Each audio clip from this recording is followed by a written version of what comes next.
As a personal trainer, I'm always looking to get to know all of the members at the gym that I work at. And recently, it seems like there's been a lot of new faces.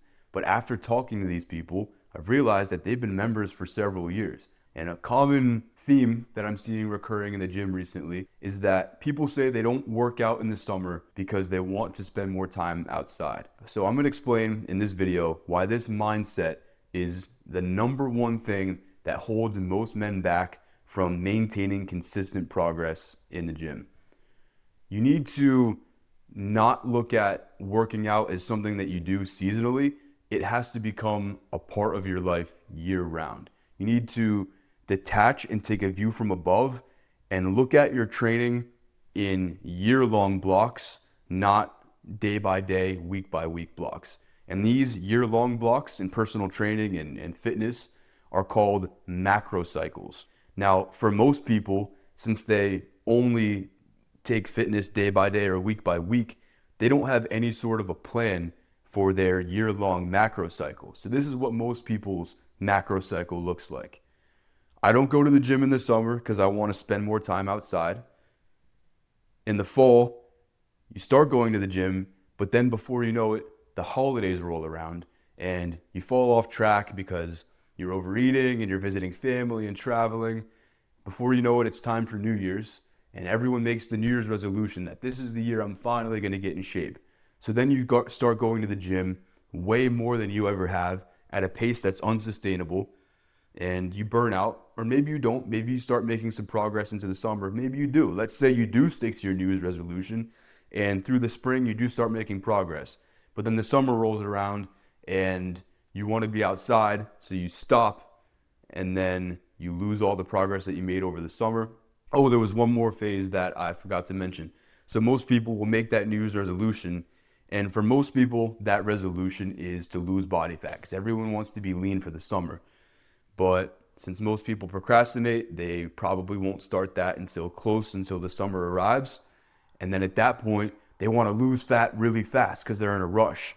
And losing fat fast leads to muscle loss. So most people just end up skinny fat. And since they didn't have much of a muscle base because they didn't work out enough over the winter to develop any significant muscle mass, even if they do lose body fat, there's not much of a great physique underneath any body fat that they lose.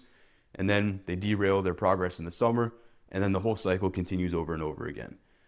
So the number one problem here is taking fitness either day by day, week by week, or month by month instead of making a plan for yourself over an entire year.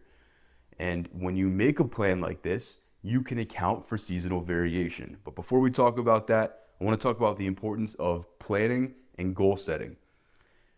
Whenever you set a specific goal, it significantly increases the likelihood that you are going to adhere to the process required to achieve that goal.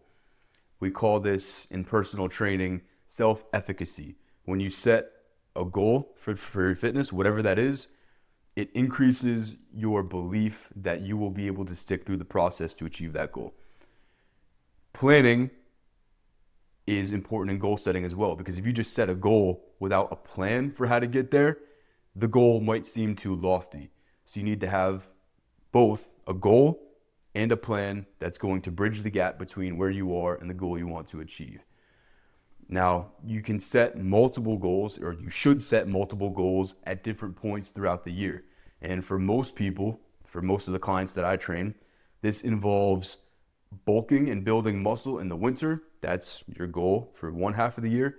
And then your goal for the second half of the year is cutting and fat loss to stay lean for the times when you're going to have your shirt off. And then you just cycle through this every single year into a macro cycle. Now, in this way, you can, let me just check my notes real quick to make sure I'm not missing anything. Oh yes, one other thing about macro cycles, they also come from sports.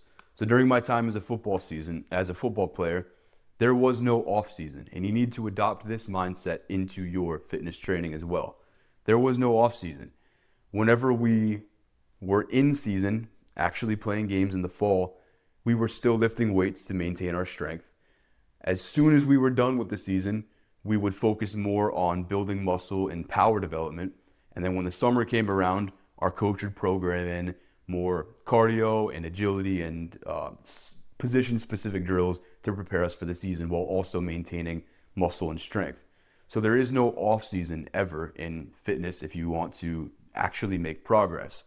You need to, even if your goals change a little bit, you need to always be working on something and maintain, at the very least, maintaining your progress. Because the worst thing you can do, and I see this happen time and time again at the gym that I work in, is people say that they just fall off track, and next thing you know, weeks and months go by, and now you've completely derailed your progress and you have to restart, which is really discouraging.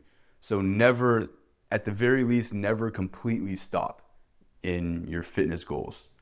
Just keep moving forward step by step. Now, this brings me to my next point, which is that, okay, we were talking about macrocycles.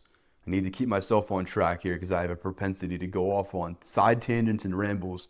So I need to stay on focus here. We were talking about goal setting and planning. Yes. This also increases your compliance. So we said you set a goal, you make a plan to get there. This improves your compliance to stick with the goal. And this is why people hire personal trainers, because a lot of people don't have the ability to set long-term goals for themselves. So if that's something you need help with, you can check out the top link in the description of this video. I'll leave a link to my coaching program if you need help staying on track with your fitness goals or improving your testosterone levels, which is the basis of the program. You can check out that link. It'll help you with that. One of my favorite quotes from the philosopher Marcus Aurelius goes something like this.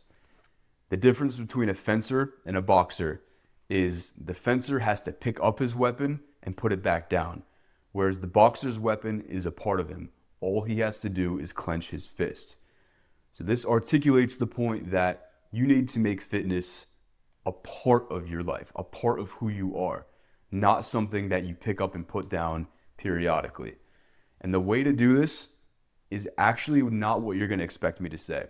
You're probably going to expect me to say, oh, you need to develop discipline and force yourself to go to the gym, and motivation doesn't get you there and you have to do it when you don't feel like it.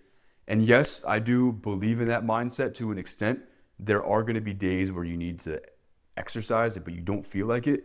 But my strategy, working with clients that I've found that works the best for long-term adherence is, and what's worked in my own fitness journey in my own life, is doing activities that you enjoy. So if you hate, let's say, powerlifting, don't do powerlifting. But let's say you love CrossFit, do CrossFit instead. As long as you are consistently exercising over the long term, that's the most important thing that you can do. So don't feel like you have to force yourself to do one type of exercise that you hate. Find something that you like and stick to that. And the other point is you don't have to stick to one thing indefinitely. You can change the type of training that you do seasonally. So this goes back to the example of not working out in the summer. A lot of people want to be outside in the summer, and I agree. I love being outdoors as well. So what I do and what I advise clients to do is continue exercising, but exercise outside. So you can go for bike rides, you can go for runs, you can go for hikes and rucks, and you can even do outdoor calisthenics. If you do 5 or 6 sets of push-ups and pull-ups till failure, and then you do single leg squats, body weight squats, that's a full body workout that you can do outside. Even hill sprints, fantastic full body workout. Great for, building a little bit of muscle, high intensity, increases testosterone production. There's a lot of outdoor exercises that you can do to stay in shape. And then all you have to do is go to the gym and do lifting. If you really want to maintain your physique, you will have to do lifting in the gym consistently. That's just a non-negotiable. But if you do 1 or 2 workouts outside, then all you have to do is 1 or 2 workouts inside at the gym to maintain a muscle base throughout the summer. Because most people throughout the summer just want to stay lean anyway. So in your macro cycle, your year-long plan, if you make this plan at the beginning of the year and you say, okay, in the summer, I'm going to focus more on cardio-based outdoor exercises to stay lean. My priority isn't really to build muscle anyway, so I don't have to worry about getting to the gym 4 or 5 days a week to pack on muscle, then all you got to do is go to the gym 1 or 2 days a week in the summer to maintain the muscle that you build in the next phase that we're going to talk about. Then at least you're still consistently exercising. And I think most people, when they say, they don't work out in the summer because they want to be outside, it's really just an excuse to not continue exercising, because based on the look at them, they do nothing. So it's much better to do something, even if that something changes. Now, going back to that macro cycle, when you plan long-term and plan out your fitness for an entire year, then when the summer ends, you can transition into more lifting and indoor styles of exercise, because most people, that excuse can also be flipped. Oh, I don't exercise much in the winter because I'm stuck inside and I like to exercise outside. Don't you see how these excuses can go both ways? I don't go to the gym in the summer, or I don't go to the gym in the summer because I want to be outside. And then other people will say, I don't exercise in the winter because I like to exercise outside. So you need to just completely flip your mindset from looking for excuses not to work out and look for all the reasons why you should work out. So going back to the recommended annual cycle that I recommend for people, in the winter, that's when you pack on all the muscle. So you'll transition to a bulk phase.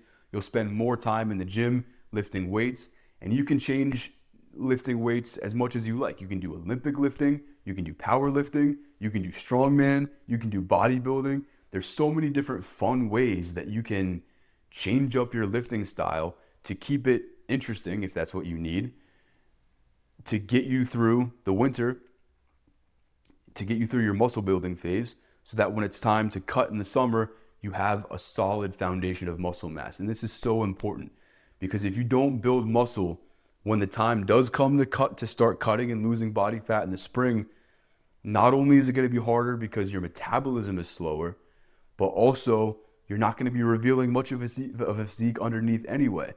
And then in the summer, if you don't have any muscle mass, then you're going to try to, if you want to look good, you might try to build muscle in the summer, which is hard to do without being in a calorie surplus. So the point I'm making is, by planning ahead, you'll know what your goals are for each phase of the year. In the winter, building muscle; in the summer, cutting fat and staying lean. And then you can plan your activity accordingly. So this way you are not only consistently exercising throughout the year for your overall health, but also keeping fitness as a part of your life, like making it part of your fist like a boxer, so that it's just a non-negotiable that you're going to exercise no matter what time of the year it is.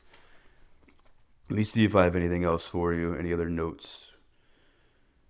We talked about seasonal training. We talked about loving it. So yeah, we'll go back to that. To make fitness a part of your life, you'll have to love it. And like I said, you shouldn't force yourself to do a certain type of exercise that you hate. But at a certain point, you will love exercising in and of itself. So if you have to start with something that you like, maybe the only type of exercise you like is hiking. Even if that means all you do is hiking for a couple months, you'll get to the point where the act of exercising itself and the gratification that you feel afterwards is so powerful that you can then substitute in any type of exercise, generally speaking, and you'll end up enjoying it. So I promise you, just pick, if you don't exercise at all right now, just pick, or you don't exercise consistently, select one type of exercise that you enjoy and that you can stick to and make a habit, and then you can extrapolate that habit to any type of exercise that you can apply to stick to it throughout the entire year. And the last thing I'm going to say is, you become the average of your highest and lowest standards.